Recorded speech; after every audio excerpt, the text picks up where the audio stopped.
Ang iyong compost ba ay magiging ginto ng hinaharap para sa iyong hardin o isang mabahong tambak na iniiwasan ng mga kapitbahay? Ang pagkakaiba ng dalawang ito ay nakasalalay sa ilang kritikal na pagkakamali na ginagawa kahit ng mga batikang hardinero.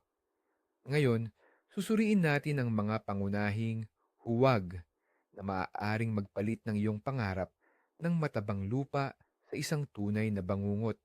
At ipinapangako ko, ang ilang puntong ito ay tiyak na ikagugulat mo. Prangkalang, ang tambak ng compost ay hindi lang basta basurahan sa likod bahay. Ito ay isang buhay na ekosistema. Dito nagtatrabaho ang bilyon-bilyong mikroorganismo, fungi, at uod. Ang iyong gawain ay bigyan sila ng perpektong kondisyon at hindi sila bigyan ng imposibleng trabaho. Ang pag-unawa sa simpleng katotohanan ito ay ang susi sa tagumpay. At ngayon, talakayin na natin kung paano mo nga ba masisira ang lahat.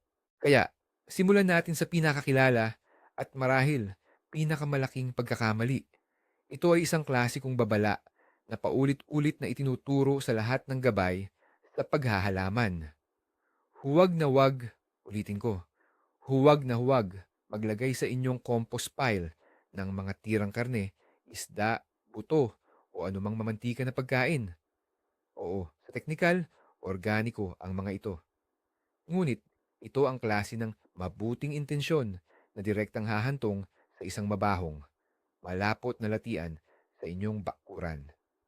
Bakit nga ba ito ganoon kahalaga o kasama? Una, ang amoy. Ang proseso ng pagkabulok ng mga produktong may protina ay lubos na naiiba kaysa sa mga tirang halaman. Lumilikha ito ng napakalasang, nakakasuka na amoy na ikakalat lang ng hangin sa buong kapitbahayan. Siguradong hindi kayo pasasalamatan ng inyong mga kapitbahay sa ganoong aroma. Pero ang amoy ay simula pa lang ng problema.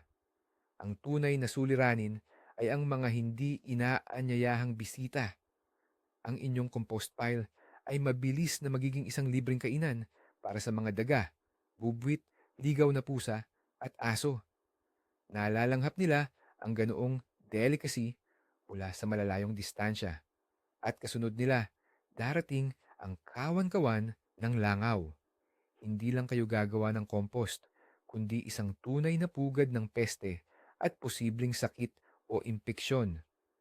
Tandaan, ang compost ay dapat amoy basa na lupa at kagubatan, hindi amoy basurahan. Ang susunod na pagkakamali, bagamat hindi masyadong halata, ay kasing delikado. Kung babaliwalain ito, nanganganib na maging pugad ng problema ang inyong hardin sa loob ng mahabang panahon. Ang tinutukoy ko ay ang paghahalo ng mga may sakit na halaman sa inyong compost. Yung mga halaman na may pulbos na amag, Phytophthora, Limam scab, or anumang uri ng sakit na dulot ng fungi or bakterya. Marahil, iniisip ninyo, ano naman, mabulok din naman yan. Pero, malaking pagkakamali at delikado ito. Oo, sa tinatawag na hot composting, ang temperatura sa gitna ng tambak ay maaaring umabot ng 60-70 degrees Celsius. Kaya nitong patayin ang karamihan ng mga mikrobyo na nagdudulot ng sakit. Gayunpaman, maging makatotohanan tayo. Iilan lang sa mga hardinero ang nakakapanatili ng ganitong perpektong temperatura. Kadalasan, ang ating compost ay malamig o maligamgam lamang. Sa ganitong kondisyon, ang mga spore ng fungi at mapaminsalang bakterya ay hindi namamatay. Hindi sila nawawala, kundi naghihintay lang ng tamang pagkakataon. At pagkatapos, kapag inilagay ninyo ng may pag-asa ang nakapagpapalusog na compost na ito sa inyong mga tanim, kayo mismo ang nagtatanim ng sandamukal na mikrobyo ng sakit sa lupa. Hindi kayo nagpapataba, kundi nagdudulot ng sakit sa inyong hardin para sa susunod na panahon ng pagtatanim. Ito ay isang tunay na Trojan horse. Kaya tandaan, lahat ng labi ng halaman na may sakit ay dapat sunugin o itapon ng hiwalay sa compost. At narito na ang isa pang tuso nating kaaway, ang mga damo, lalo na yung mga nagkaroon na ng buto. Akala mo siguro, maliit na bagay lang yan. Ano ba naman ang magagawa ng ilang pirasong dandelion o iba pang damo dyan? Pero ang totoo, sarili mong kamay ang nagtatanim ng isang bombang may timer na sasabog sa iyong buong ani sa hinaharap. Isipin mo to. Gumugol ka ng oras sa paglilinis ng iyong taniman. Binunot mo ang lahat ng damo mula sa ugat at buong pagmamalaki mong inihagis ang mga ito sa compost pile. Pakiramdam mo tapos na ang lahat. Ngunit kung ang mga damo na yon ay may hinog ng buto, hindi mo talaga tinapos ang problema. Inilipat mo lang ito. Ang buto ng maraming damo ay napakatibay. Kayang-kaya nilang manatili sa lupa ng maraming taon, naghihintay lang ng tamang panahon. At para sa kanila, ang compost pile, hindi ito parusa, kundi isang mainit at komportabling incubator. Tulad ng sa mga pathogens, bihirang umabot sa sapat na init ang iyong compost para maluto o mapuksa ang lahat ng buto ng damo. Kaya ang kalalabasan, pagkatapos ng isang taon, makakakuha ka ng maganda, malambot at masustansyang compost. Pero punong-puno pala ito ng buto ng pinakamapaminsalang damo. Ikalat mo yang pataba na yan sa iyong mga taniman at sa halip na mayabong na kamatis, makakakuha ka ng makapal na karpet ng iba't ibang uri ng damo. Hindi ka nagpapataba, kundi nagtatanim ka lang ng damo. Kaya ang patakaran ay simple lang. Ang mga damo ay sa compost lang ilagay kung hindi pa sila namumulaklak at nagkakaroon ng buto. Ngayon, pag-usapan natin ang ating mga minamahal na alagang hayop. Mahal na mahal natin sila, pero ang kanilang dumi ay maaaring maging malaking banta sa inyong hardin or compost. Ang pinag-uusapan natin syempre ay ang dumi ng pusa at aso. Ito ay lubos na ipinagbabawal sa compost at ang dahilan ay hindi lang sa pandidiri. Ang totoo, ang mga pusa at aso ay karniboro. Ang kanilang dumi ay maaaring maglaman ng iba't ibang mapanganib na parasitiko, bakterya at virus na nakakasama sa tao. Halimbawa, ang dumi ng pusa ay maaaring pinagmumulan ng toxoplasmosis, isang sakit na lalong mapanganib sa mga buntis. Sa dumi naman ng aso, maaaring makita ang mga itlog ng bilog na uod at ascaris na napakabuhay at mahirap patayin. Ang mga pathogen na ito ay hindi palaging namamatay sa karaniwang compost pit sa bakuran. Kapag napunta sa lupa kasama ng compost, madali silang kumalat sa ibabaw ng mga gulay, prutas o halaman na inyong ihahain sa inyong hapag. Huwag itong ipagkamali sa dumi ng mga herbivore tulad ng baka o kabayo. Ibang-iba ang mikrobyo sa kanila. Ang inyong hardin ay dapat na pinagmumulan ng kalusugan at bitamina, hindi posibleng pinagmumulan ng impeksyon. Kaya huwag na huwag ninyong isugal ang kalusugan ng inyong pamilya. Maraming hardinero ang lubos na naniniwala sa benepisyo ng abo ng kahoy at sagana itong inilalagay sa kanilang mga taniman at sa compost. At tama sila, pero hindi sa lahat ng pagkakataon. Ang abo mula sa pagsusunog ng purong kahoy ay talagang mayaman sa potassium, phosphorus, at iba pang micronutrients. Pero may isang malaking babala. Huwag na huwag gagamitin sa compost ang abo ng uling o abo mula sa pagsusunog ng mga panggatong sa ihawan, grill briquettes, mga lumang tabla na may pintura, o anumang uri ng laminated wood. Ano ang pinagkaiba? Ang abo ng uling, lalo na ang mula sa karbon, backcoal, ay naglalaman ng sulfur at heavy metals tulad ng lead, arsenic at cadmium. Ang mga sangkap na ito ay hindi nabubulok at hindi nawawala. Naiipon ang mga ito sa compost pagkatapos ay napupunta sa lupa at sa iyong mga halaman. Sa sarili mong mga kamay, ikaw mismo ang magpapalaki ng mga gulay na may nakalalasong laman. Ito ay direktang daan sa pagkalason at matinding problema sa kalusugan. Ganoon din ang sa abo mula sa pinrosesong kahoy. Ang pintura, barnis, at mga pangkontrabulok. Lahat ng ito kapag sinunog ay naglalabas ng nakalalasong kemikal na naiipon sa abo. Kaya tandaan ang simpleng patakaran na ito. Sa compost at taniman, tanging abo lang ng purong, hindi pinrosesong kahoy o sanga ang ilagay. Ang iba pa ay lason sa iyong hardin. Ngayon, dumako tayo sa papel at karton. Marami ang naniniwala na dahil silulosa ito, akmang-akma ito bilang brown na material sa compost. May katotohanan, ngunit mayroon ding hindi. Ang ordinaryong pahayagan, paper towel na walang printa o malinis na karton mula sa mga kahon ay talagang makakatulong.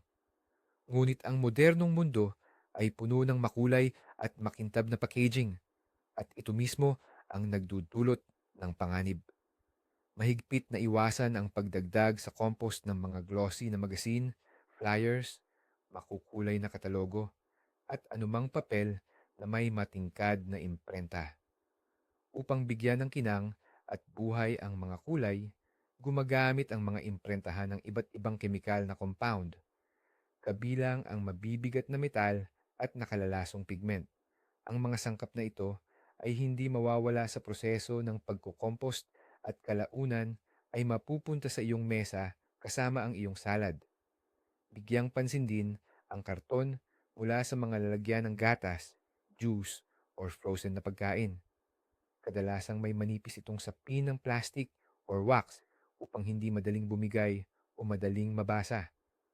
Ang saping ito ay hindi nabubulok sa compost.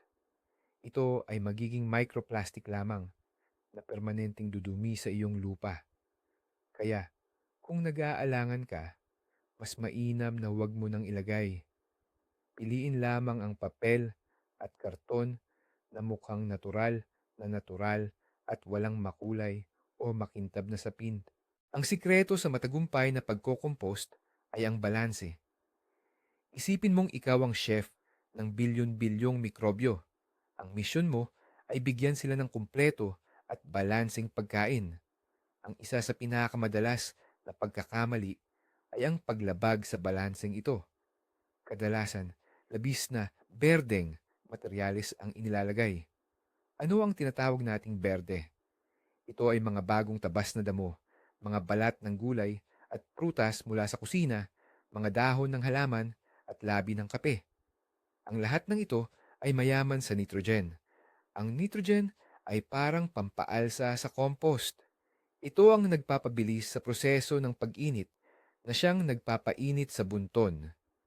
Pero kung tambak na sariwang damo lang ang ilalagay mo sa compost bin at wala ng iba, hindi compost ang magiging resulta kundi isang mabaho at madulas na masa.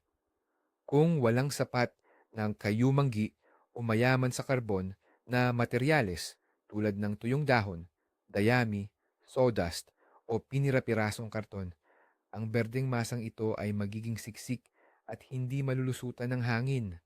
Sa halip ng mga aerobic bacteria na nangangailangan ng oxygen, ang anaerobic bacteria ang sisimulang dumami. Sila ang nagiging sanhi ng amoy ng bulok na itlog at amonya. Hindi lupa ang magiging bunton mo. Mabubulok lang ito. Kaya, laging tandaan ang gintong patakaran. Sa bawat isang bahagi ng berde, magdagdag ng humigit kumulang 2 hanggang 3 bahagi ng kayumanggi. Ngayon, pag-usapan naman natin ang kabaligtaran ng sitwasyon na kadalasang nangyayari lalo na tuwing taglagas. Ito ang kabilang dulo.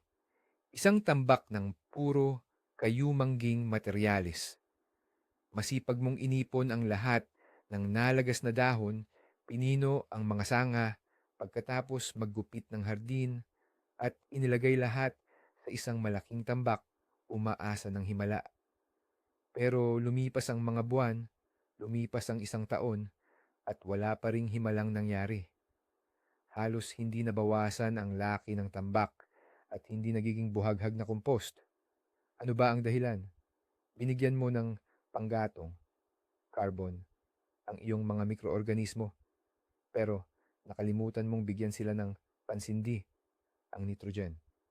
Ang mga tuyong dahon, sanga, dayami, at pinagtabasan ng kahoy ay mga materyales na mayaman sa karbon. Sila ang bumubuo ng istruktura ng compost, nagbibigay ng kabuhaghagan nito at sapat na daloy ng hangin. Pero halos wala silang nitrogen na lubhang kailangan ng mga bakterya para dumami at maging aktibo. Kung walang nitrogen, ang mga mikroorganismo ay hindi talaga aandar. Ang tambak mo ay mananatiling dead weight, napakabagal na mabubulok sa tulong ng fungi at maaaring abutin ng maraming taon bago mangyari iyon. Parang ganito lang iyan. Susubukan mong magsindi ng apoy gamit lang ang malalaking troso ng walang panggatong na pampasimula tulad ng maliliit na kahoy o papel. Para buhayin ang ganyang tambak, kailangan talagang dagdagan ng mga berde na sangkap tulad ng mga tira-tirang pagkain sa kusina, sariwang damo, dumi ng hayop, o mga espesyal na compost activator. Sa ganitong paraan mo lang, masisimulan ang proseso at makakamit ang inaasam na resulta. Subukang pigilin ang iyong hininga ng ilang oras. Imposible, hindi ba? Ganoon din ang mangyayari sa iyong compost kung hindi mo ito bibigyan ng hangin. Isa sa mga pinakamalaking pagkakamali ay ang paggawa ng isang ganap na sarado o selyadong sistema. Ang iyong compost ay kailangan talagang huminga. Bakit nga ba ito ganoon kahalaga? Dahil ang pinakamabilis at pinakamabisang tagaproseso sa isang compost ay ang mga aerobic bacteria. Ang salitang aerobic mismo ay nangangailangan ng oxygen. Ang mga mikroorganismong ito ang mabilis at epektibong naghihiwa-hiwalay ng organikong material, naglalabas ng init at ginagawang mahalagang pataba ang mga basura ng walang masamang amoy. Kung masyado mong sisiskin ang compost, isasara mo ito sa isang bariles na walang butas or ilalagay sa isang selyadong hukay, mabilis na mauubos ng mga aerobic bacteria ang lahat ng oxygen at mamamatay sila. Papalitan sila ng mga anaerobic bacteria na hindi nangangailangan ng oxygen. At diyan na magsisimula ang proseso ng pagkabulok. Lalabas ang maasim, amoy burak na amoy, at ang paghihiwa-hiwalay ay mas babagal ng husto. Kaya naman, ang bawat tamang composter, maging ito ay simpleng kahon o isang container, ay dapat may mga butas para sa bentilasyon. At ang mismong tambak ay hindi dapat masyadong siksikin. Hayaan mong huminga ang iyong maliliit na katulong. Ang isa pang matinding pagkakamali na literal na makakasira sa lahat ng iyong pinaghirapan ay ang sobrang pagdidilig. May ilang hardinero sa pag-aakalang hindi dapat matuyo ang compost ay dinidiligan ito gamit ang hose halos araw-araw. Ang resulta, sa halip na mamasamasa at buhaghag na material, ang nakukuha nila ay nagiging tunay na latian. Ano ang mangyayari kung sobra ang tubig sa compost? Pinapaalis ng tubig ang hangin mula sa lahat ng butas at espasyo sa pagitan ng mga organic na materyales. At gaya ng alam na natin, kung walang hangin, ang ating mga pangunahing manggagawa, ang aerobic bacteria, ay hindi mabubuhay. Sila ay parang nasasakal at nalulunod. Dahil dito, nagiging maasim ang compost pile. Pumapalit sa mga kapakipakinabang na mikroorganismo ang mga anaerobic bacteria na mas bumubuti ang pakiramdam sa kapaligirang walang hangin at basa. Humihinto ang proseso ng paggawa ng compost at napapalitan ng proseso ng pagkabulok. Naglalabas ito ng methane at hydrogen sulfide at nagkakaroon ng kakaibang amoy ng bilasang tubig at burak. Nahuhugasan ang mga sustansya mula sa compost pile at ito mismo ay nagiging malagkit, malansa at nakakadiring lusaw. Ang tamang compost ay dapat mamasa-masa, parang esponghang piniga, ngunit hinding-hindi dapat basa na basa.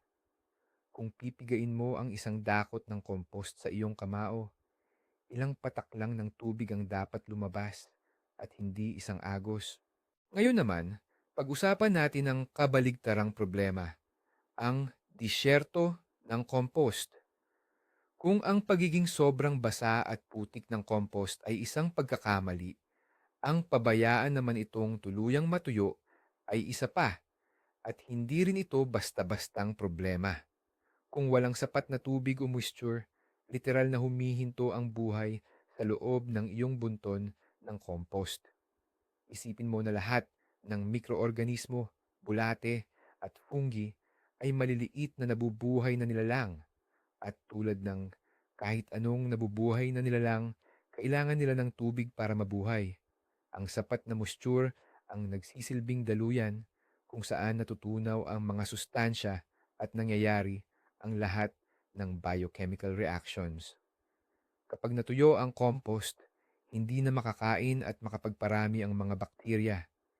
Hindi sila namamatay, kundi parang nag-hibernate lang, naghihintay ng mas mainam at mas basabasang panahon. Ang mga bulate na napakagaling na tagatulong sa pagpapaluwag at pagpoproseso ng mga organikong materyales ay aalis lang sa tuyong bunton para maghanap ng mas komportabling lugar.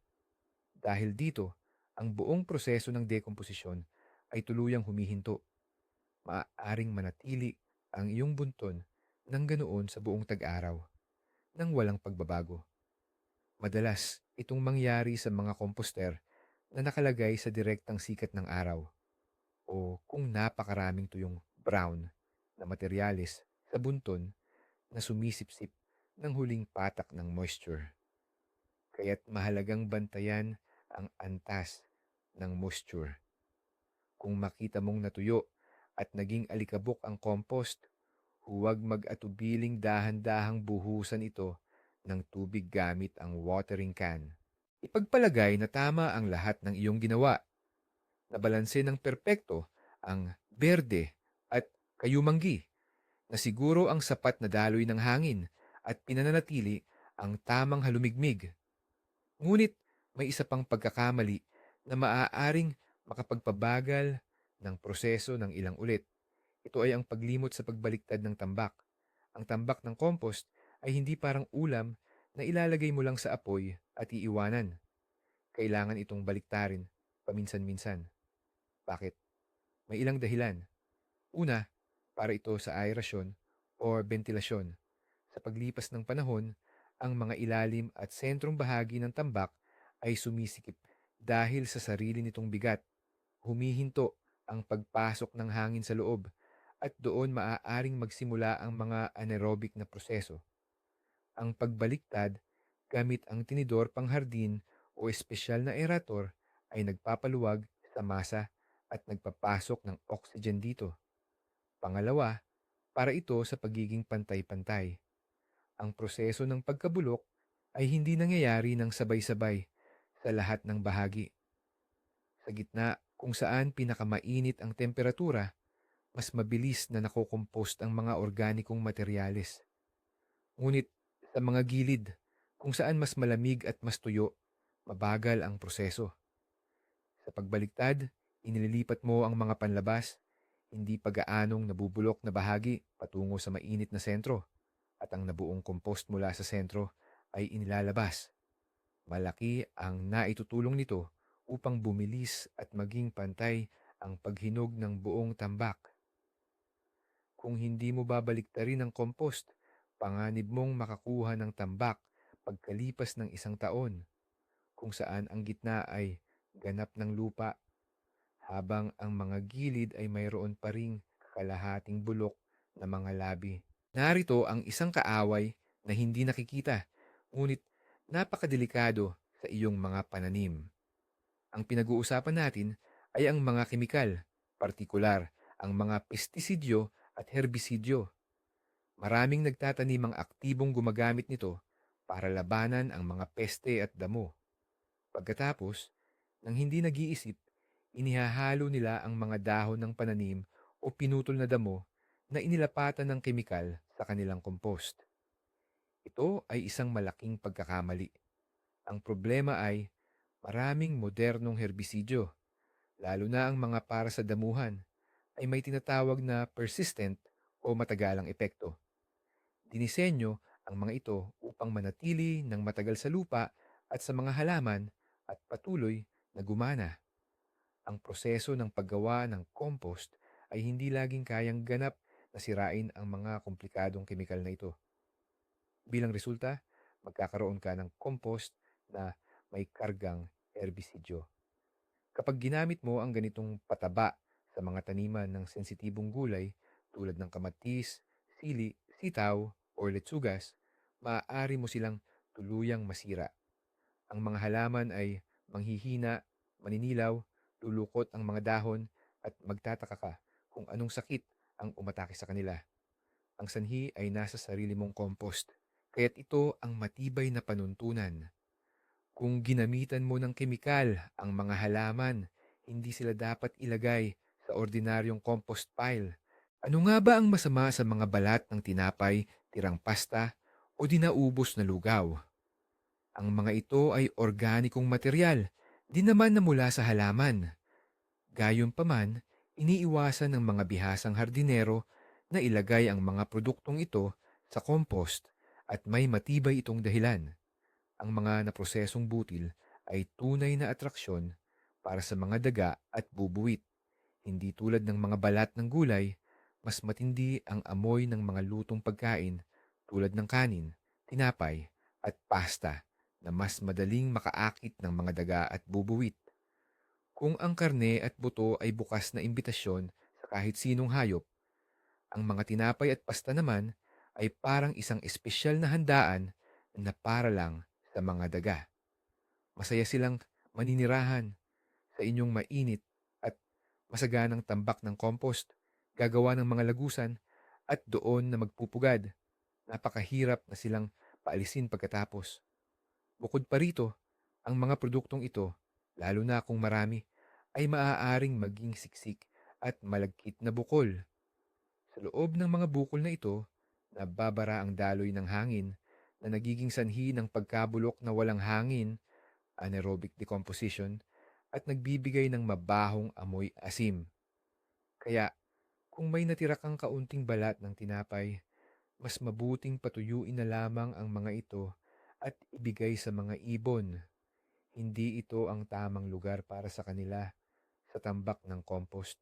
Tara, linawin natin ang isang maling paniniwala na talamak, ngunit hindi naman lubos na totoo. Marami ang naniniwala na ang mga balat ng citrus, gaya ng orange, lemon at grapefruit, pati na rin ang balat ng sibuyas at bawang, ay hindi raw dapat ilagay sa compost. Sinasabi nilang pinapatay daw nito ang mga kapaki-pakinabang na uod at bakterya at labis itong nagpapaasim sa lupa. May bahagyang katotohanan doon, ngunit ang susi ay nasa mga detalye.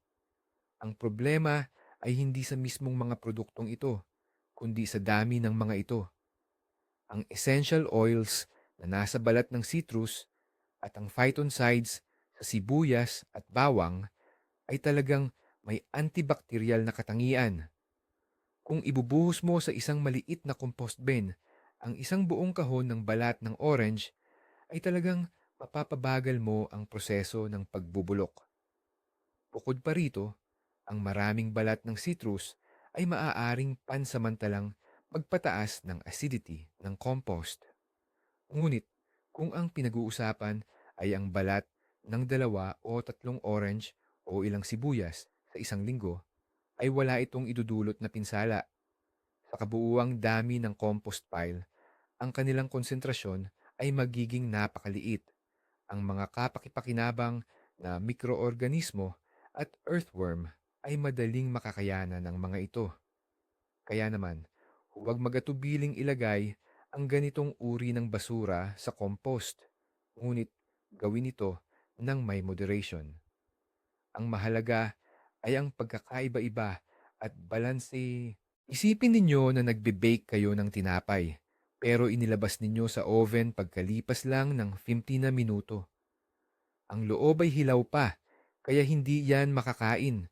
Ganoon din ang pagkakamali kapag gumamit kayo ng hindi pa hinog na compost.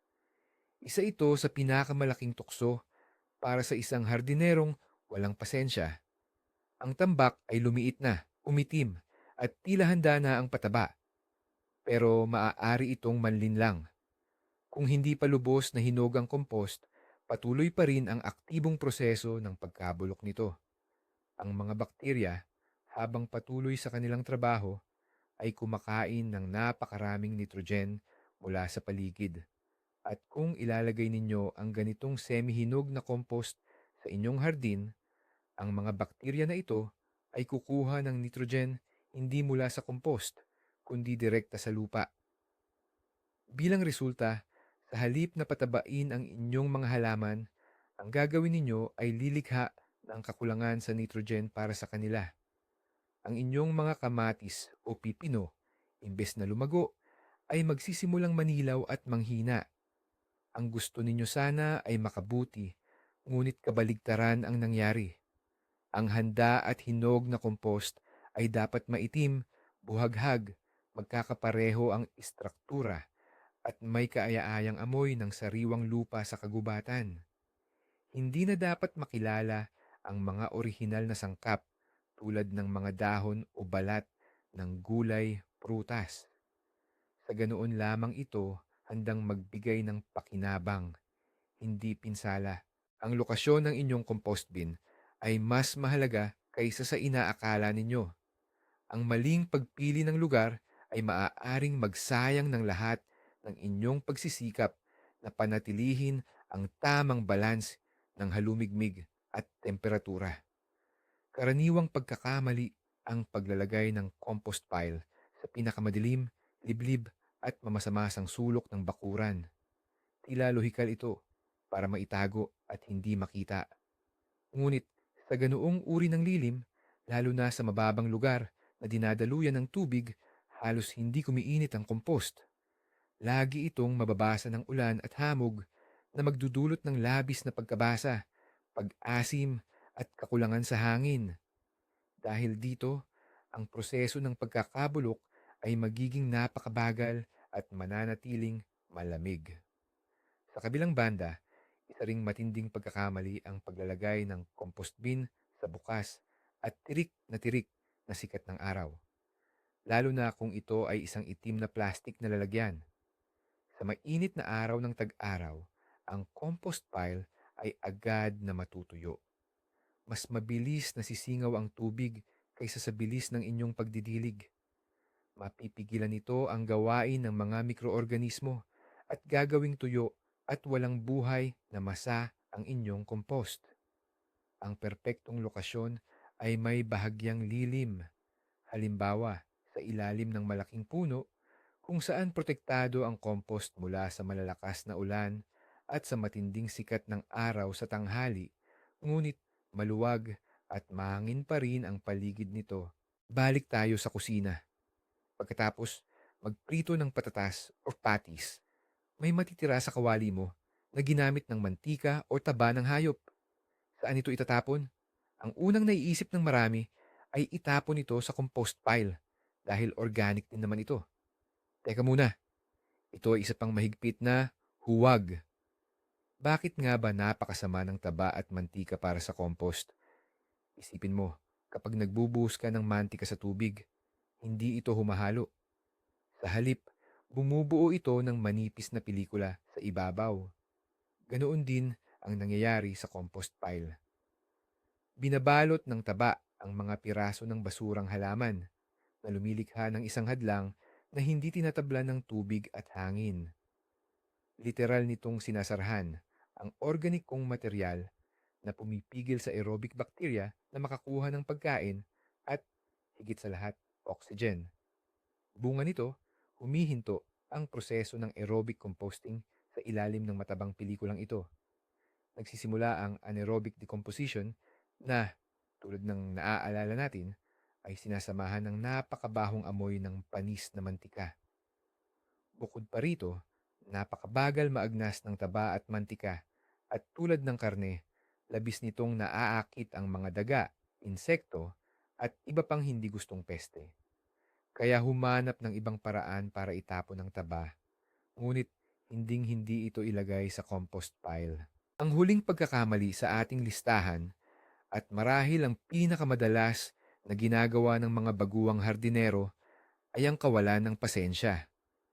Nasa iyo na ang mga nabasa mong artikulo, ang mga napanood mong video, at naisagawa mo na ang iyong unang compost pile. Pero araw-araw mo itong tinitingnan, umaasa ng himala. Lumipas ang isang linggo, sumunod pa ang isa, pero parang tumpok pa rin ito ng basura. At doon ka na magsisimulang madismaya. Iisipin mong may mali sa ginagawa mo. Kailangan mong maunawaan ang isang simpleng katotohanan. Ang paggawa ng dekalidad na compost ay hindi karera ng sprint, kundi isang marapon. Isa itong natural na proseso, hindi mo maaaring pabilisin at magawa sa loob lang ng ilang araw. Bilyon-bilyong mikroorganismo ang nangangailangan ng sapat na panahon para dumami, iproseso ang lahat ng organikong materialis at gawin itong matatag na humus. Depende sa kondisyon, komposisyon ng tambak at kung paano mo ito aalagaan, ang proseso ng pagkahinog ng compost ay maaaring tumagal ng 3 hanggang 4 na buwan o kaya'y 1 taon at minsan pa nga ay 2 taon. Ang mabilis na compost na ipinapangako ng ilang pamamaraan ay parang semi-finished product lamang. Ang tunay, hinog, maitim at durog na itim na ginto ay nangangailangan ng panahon at pasensya. Kaya huwag kang magmadali. Siguraduhin mo lang na nasa tamang kondisyon ang iyong compost at hayaan mong gawin ng kalikasan ang trabaho nito. Ito ang isa sa mga pagkakataong talagang sulit ang paghihintay. Pero alam niyo ba kung ano ang pinakapangunahin at pinakamalaking kamalian na ginagawa ng marami? Ito ay ang tingnan ng compost bilang isang tambakan ng basura. Ang isipin na ito ay simpleng paraan lamang upang mawala ang inyong mga pinagbalatan o pinagputulan. Maling-mali ang pananaw na ito. Ang compost ay hindi pagtatapon. Ito ay paglikha. Paglikha ng bagong buhay, ng bagong matabang lupa. Kapag nagbago ang pananaw na iyan sa inyong isipan, lahat ng iba pa ay magiging maayos. Hindi na kayo magtatanong ng saan ko kaya itatapon ang balat na ito. Sa halip, magsisimula kayong mag-isip ng ano kaya ang ipapakain ko sa aking maliliit na katulong sa composter. Kusa ninyong iiwasan ng karne, chemical at plastik. Aalagaan nyo ang balanse, ang tamang halumigmig at ang sirkulasyon ng hangin dahil hindi kayo nagtatapon ng basura kundi nagpapalaki ng isang bagay na napakahalaga. Ang pagbabagong ito sa pag-iisip ang siyang naghihiwalay sa may-ari ng isang mabahong tambak mula sa lumilikha ng tunay na itim na ginto. Kaya tandaan ang pinakamahalaga, ang inyong compost ay isang buhay na organismo. Pakainin ito ng tamang pagkain, bigyan ito ng sapat na hangin at tubig, at pasasalamatan kayo nito ng masaganang ani. Maraming salamat sa panonood ng video na ito hanggang dulo. Kung naging kapaki-pakinabang ito para sa inyo, huwag kalimutang mag-like at mag-subscribe sa channel upang hindi nyo mapalampas ang mga bagong tips para sa inyong hardin at halamanan. Ano-anong pagkakamali sa pagko-compost ang nagawa na ninyo? O baka naman mayroon kayong sariling secret ingredient para sa perpektong itim na ginto? Ibahagi ang inyong karanasan sa comments sa ibaba